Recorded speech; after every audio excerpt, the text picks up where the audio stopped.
আজ হনুমান জয়ন্তী। এই বিশেষ দিনে আমাদের যোগচর্চা সবসময় সবার করা উচিত। যোগচর্চার ফলে আমাদের যে অবিদ্যের যে আবরণ সেটা সরে যায়, পাপ খণ্ডন হয়।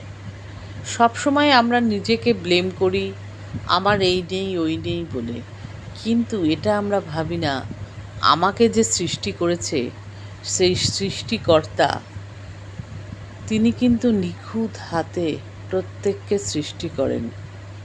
আমি যদি আমাকে ব্লেম করি তাহলে প্রকৃতপক্ষে দোষটা কিন্তু সেই সৃষ্টিকর্তারই হচ্ছে।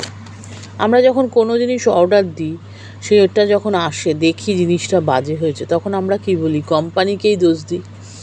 সেরকমই আমি যখন আমার সৃষ্টিকর্তাকে দোষ দেব, তখন কিন্তু প্রকৃতপক্ষে আমার হীনমন্যতারই প্রমাণ হবে।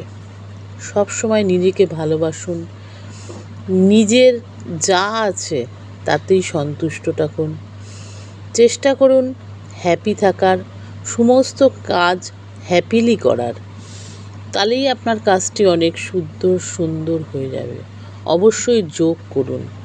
যোগ পারে আপনাকে সমস্ত নেগেটিভ এনার্জি থেকে, নেগেটিভ আবরণ থেকে সরিয়ে আপনাকে পজিটিভ দিকে নিয়ে যেতে, এবং তার ফলে যে আপনি মনের আনন্দ পাবেন, সেই আনন্দময় অনুভূতি সব সময় আপনার মনে বিরাজ করবে।